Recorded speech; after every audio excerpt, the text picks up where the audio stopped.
The Women's Fund for Scotland is Scotland's only dedicated fund for women and girls.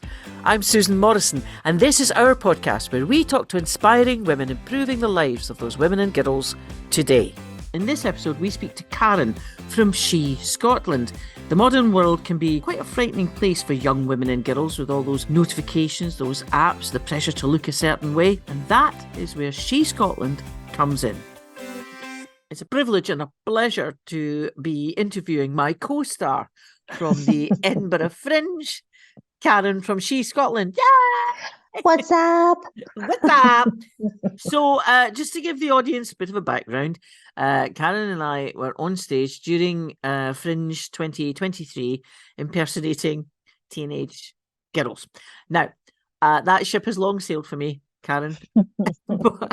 Yeah, I would say the same for me, actually. But the fact that I spend most of my time with teenage girls, I do feel as though I do take their identity sometimes. Well, the thing is that at She Scotland, which is an organisation that works with young women and girls, of course, you're very much in tune with the lingo of the day, whereas I keep saying things like groovy, and I don't think that's what they say now, is it? No, they definitely don't.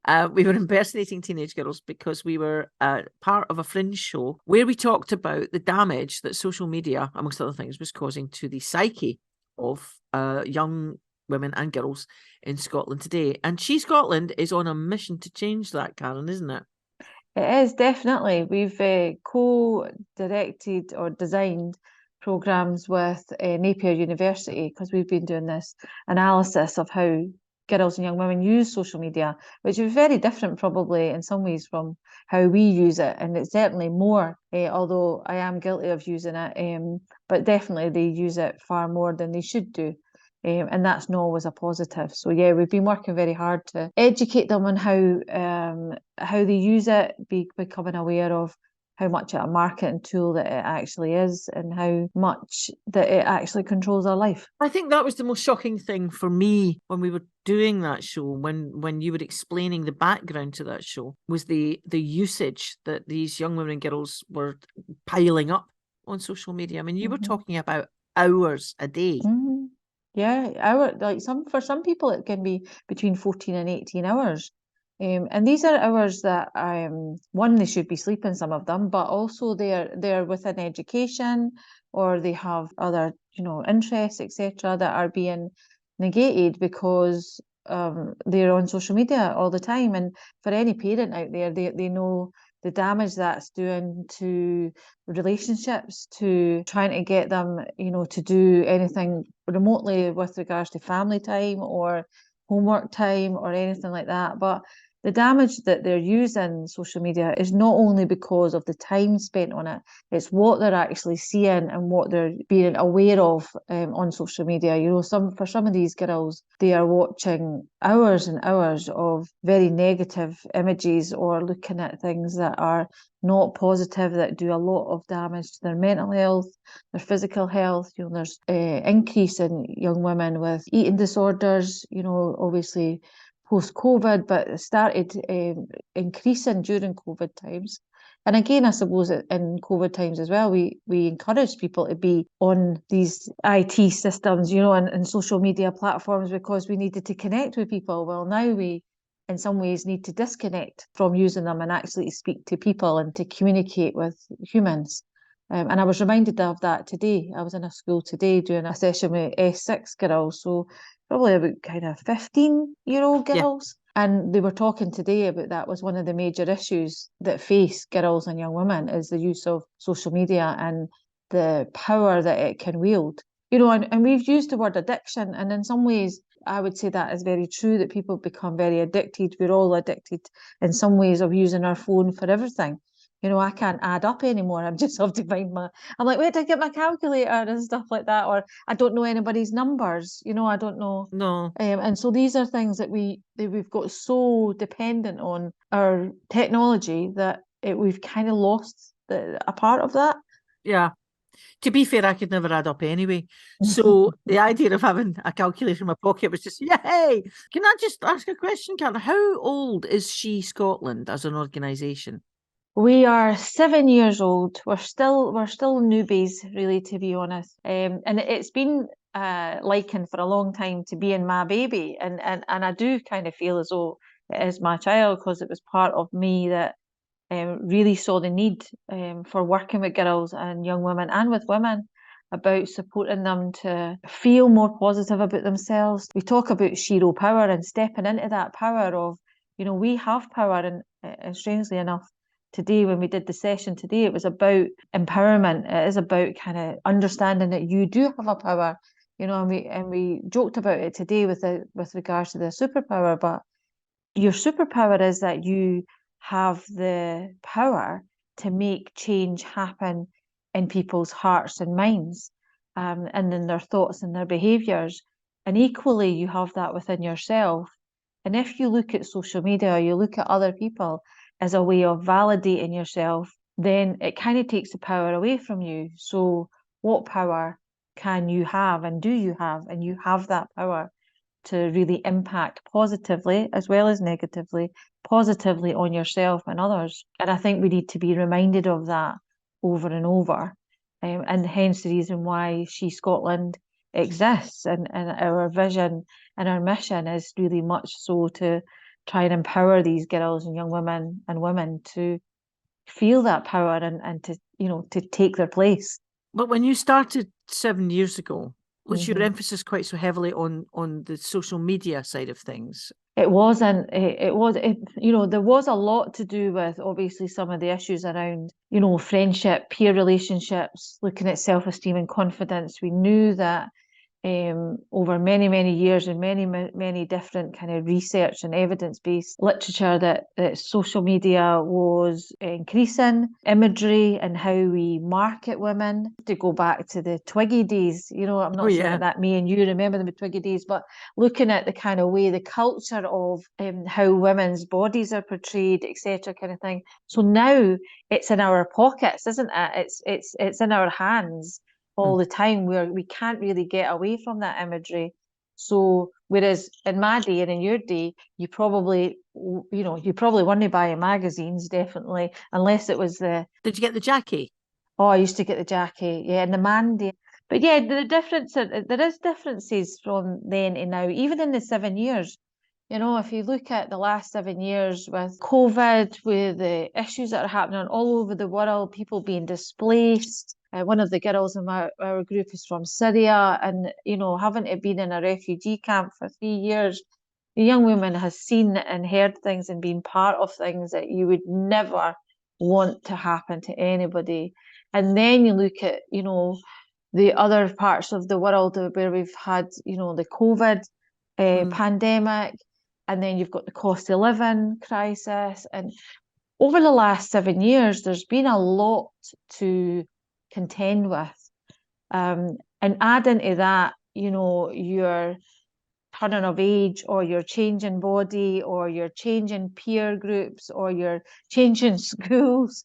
Do you know what I mean? Or your own mental health, or your family's mental health, or physical health. And if you add into all of that, there's just so much darkness in the world that it's very easy to feel very negative.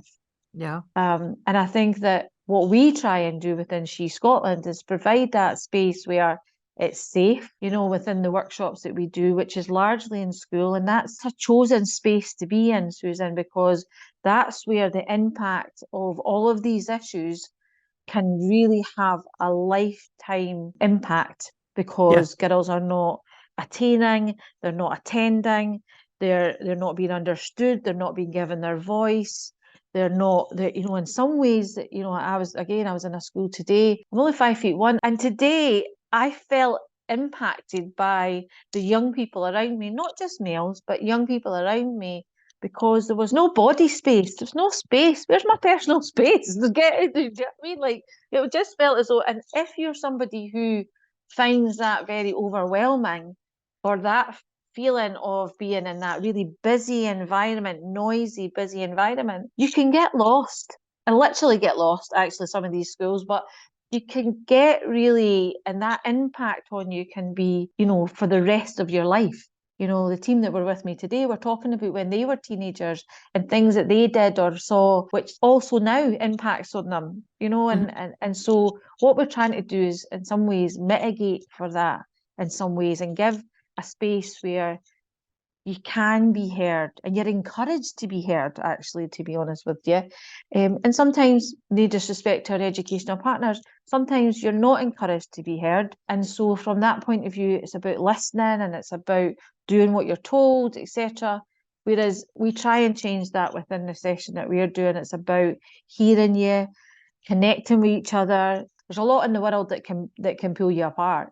But our sessions are about bringing them together and understanding that we actually have much more in common than we have apart. And that message, I think, is something that we wouldn't want just to happen in that space and in that classroom. We would want that to go into their wider circle. I'm very impressed that you've gone into schools, because teenagers frighten me, because they're quite, well, they're tall.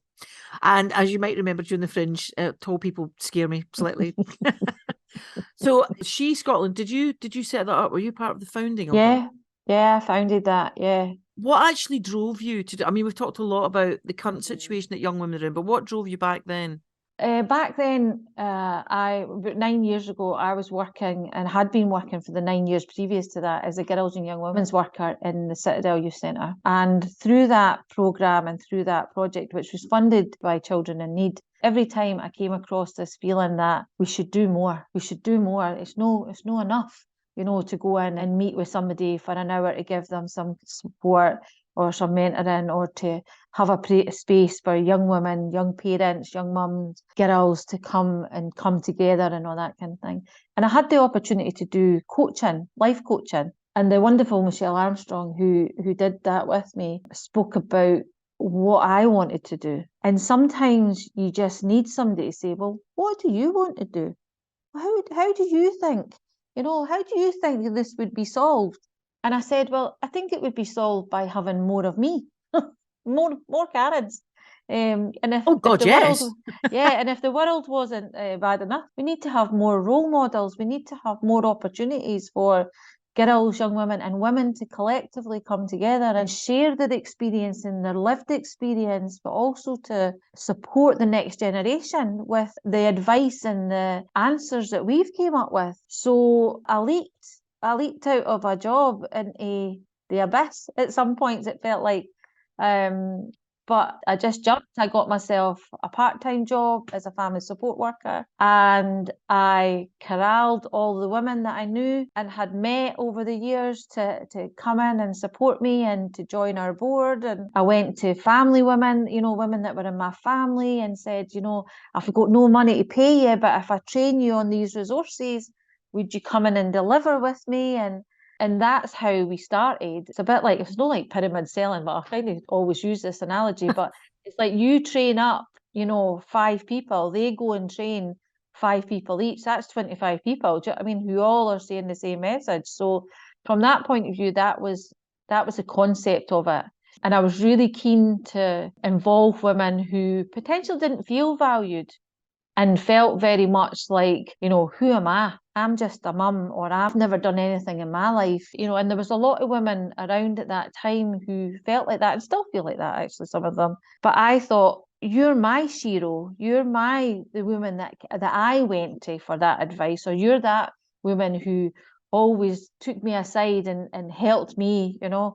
I want you to help somebody else. I want you to help the wee Karen from your house. So that's how we started. I worked out of the north of Edinburgh, where I live and have lived all my life, because that was the networks I knew. I knew the agencies in there. And the other thing at the same time that happened, Susan, was there was a reduction in youth work and resources to youth work. So that meant that when priorities came for youth work and youth work settings, girls' work wasn't necessarily on the agenda, because that's another resource, isn't it? So if you can get 30 and sometimes more than that young people in, which a percentage is girls, why would you not do that? Why would you give a time just for girls? And it's always been my experience that when girls and boys are together, that certainly there's not always a valuing of what the girls are wanting to do. You know, it's always felt like it was around the pool table or around the football table or playing football in the hall or whatever. And it was always felt as though like, well, the girls have got to do crafts. We're going to do jewellery making or something like that. And so we wanted to create a space where it was dedicated to girls. So I went back to my roots and went back to the area that I worked in, and we developed. And because I'd had not just the 9 years at the Citadel, but I had 15 years before then. I know I don't look that old, but yeah, I did have that amount of work before me of predominantly working with girls and young women, and that I felt that's my space. That's what I wanted to do. Isn't it that age-old thing that boys act up, and so we lay on resources and stuff because they get bored and they might start, I don't know, burning Volvos or something like that. But girls get in those situations, girls get quieter and quieter and quieter, and their needs and wants are completely overlooked. Yeah. And sadly, when it comes to resources, that's what happens. You know what I mean? And that's why the Women's Fund is so important, because it's dedicated funding to support and to enable this work to happen.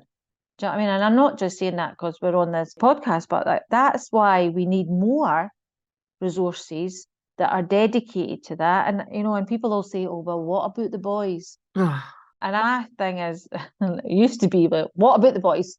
You know what I mean? And actually, to be honest, and I'll be honest, because there isn't much work out there dedicated to boys, just looking at masculinity and stereotypes, etc. Do you know what She Scotland is doing? No. We're doing a He Scotland. You're not, are you? We are. Oh. Because, you know, often the problem isn't with the females and the girls. No. So the answer doesn't necessarily have to come from them. The answer has to come from working together and collaboratively to seeking out agencies that are working with boys to say, what about working differently? What about creating a space where we could talk to boys honestly about, how are you feeling?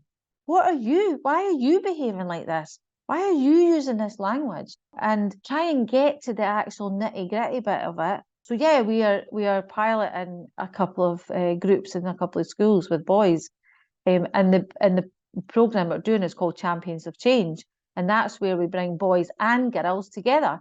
We work with them separate, then we bring them together, because together is how we will get the answer. Yeah. You know that bit you said earlier on about when you said to life coach, what would you like to see? And you said more Karens. Well, I think that's probably a good idea. So we could just, I don't know, I'm trying to work out, because we know some pretty smart people up at the university, if we could possibly clone you or something like that. Yeah, I think so. Didn't call me Dolly, but I'm fine about calling a Karen. And that's exactly, you know, like we used to have a saying in the group that I used to run, and it was WKD. No, WWKD. What would Karen do? Do you know what I mean? And it was said fondly when the name Karen was said fondly, and it wasn't the fact that we were just all moaners. One of the things is that's exactly what She Scotland has invested in, is we have invested in training up women, delivering programs with a mix of women from different backgrounds, different ages, young women. You know, again, you know, I might look like the oldest teenager in town, but again, young women or girls in schools will relate better to their peers or their immediate peers, not their immediate peers, sorry, their old, like slightly older peers, better than they would, because I don't look like a mum. Do you know what I mean? So if I can train girls and young women to do that, that's where the cloning comes from, because the cloning is in the resources, in the programs, in the development, in the style, and keeping with the values and the mission of She Scotland within that. This is brilliant, because there's an army out there that you're training up. It's not an army, it's a sharmy. Sharmy. Army. My mistake. I don't think you would be surprised at how many women want to give back. Oh, yeah. Back to other girls and young women, you know, and the amount of women who have got daughters and that who say, oh God, I wish this had been around when I was at school. You know, I hear that a lot. I hear a lot about, again, just today, if I had got that when I was in primary school, you know, I wouldn't have done X, Y, and Z. Yeah. I wouldn't have felt this way. I would have had a happier life at this point if I had known that. And sadly, I don't think we've got a magic wand. I wish we had a bigger purse, but I definitely we didn't have a magic wand, sadly, or a bigger purse, because we would want to do that in every single school, in every single community. We would want to do that, and we've got a track record of impact. We've got analysis to say this is what the impact is. Mm-hmm. We just need investment in that. Is that not what women can do? Because the Women's Fund for Scotland is all about women donating money and then the Women's Fund for Scotland granting that money out. Yeah. And I think that's an incredible cyclical thing to do. Yeah, 100%, yeah. That we can donate money and then we know as a donator that it's going to charities and the organisations working with women.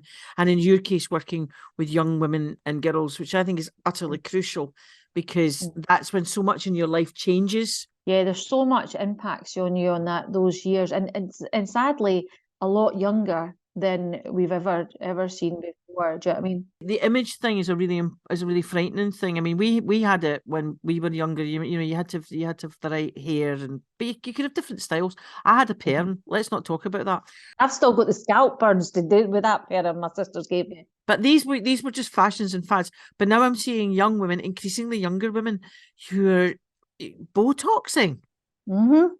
Or getting lip fillers. They're far too young to be getting it. We all know that they're getting it from like hairdressers. Hairdressers are wonderful, but they shouldn't really be running around with syringes. And this is what's really frightening, is this desperate need to look a certain way.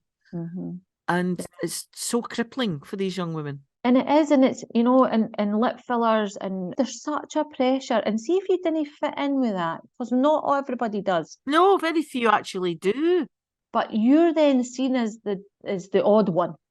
Yeah. You know what I mean? If you don't have the straight hair, if you don't have the certain type of jacket on, if you didn't have your 2016 eyebrows, and you didn't have this passion to look like you've been sucking lemons or something like that, and not even that, you know, like you're not even needing to to do any of that to yourself. You just need to put a filter on, you know, put filters all over the thing. So it's not even what you actually look like. No. Does that mean? And they don't look like that either, by the way. No. Young Kardashians probably don't actually, they probably look quite close, but they slap on the filters and everything. So that's not what reality is. And young women are doing that every single day in life. And we talked about social media earlier, and social media has a part to play in all of that, a big part. But also the fact that they're doing all of this in the morning means that they're mostly late for school, usually not wearing what they need to wear for school because fashion trends don't really fit in with school uniforms.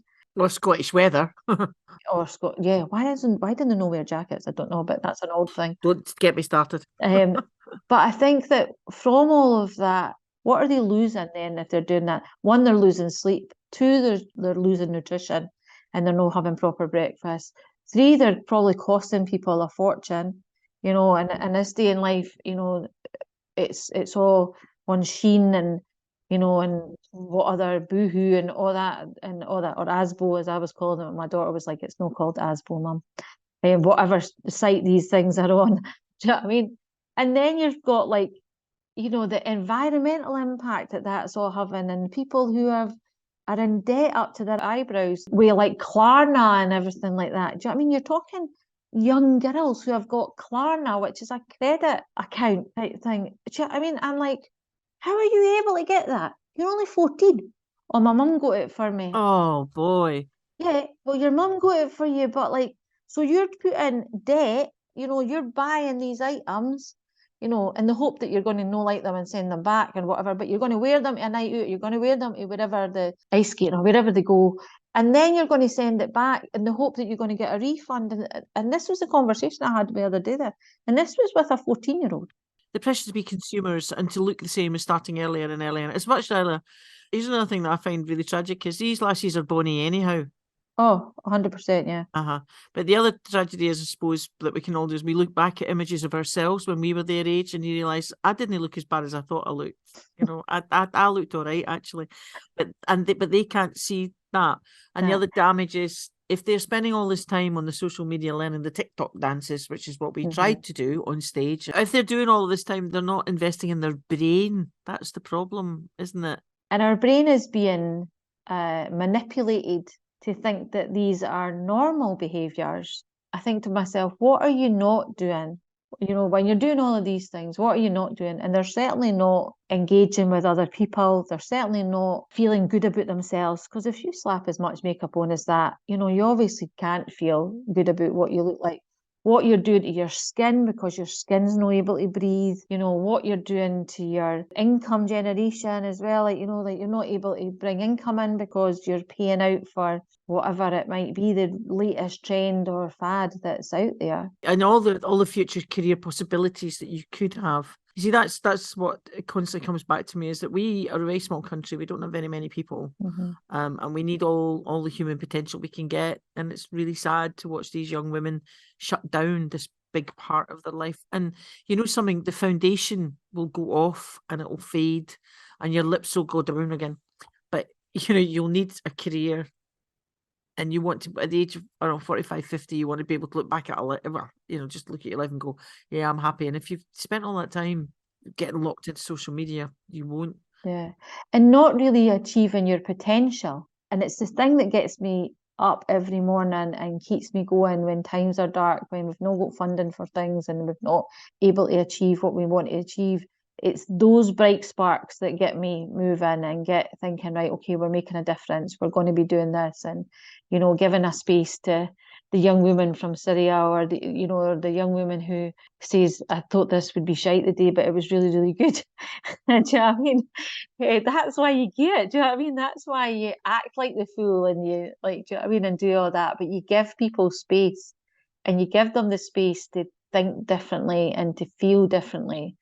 And if you do that, then you hope that they believe differently about themselves, or others. No, we saw a lot of kindness this week to girls in each other groups that were really struggling, with a young woman who had lost her dad in the summer and couldn't speak about it, obviously, to her mum and to her sibling, and broke down, you know, in front of us. And her peers were so supportive, and she was like, I just can't talk about it. You know, as somebody who's lost parents, I think that that's so sad that this young woman at the age of 15 has lost somebody quite significant to their life and not able to talk about it, you know. And we know that with grief, that comes that feeling of like guilt of not talking about it or not wanting people to think, you know, you're feeling rubbish, do you know what I mean? Yeah. Or you're feeling tearful or whatever, because you don't want anybody else to feel tearful and everything. But that's what our spaces give. I think I would quite like to sign up to be a major in Karen's Charmy. Oh, you could be a major, a minor.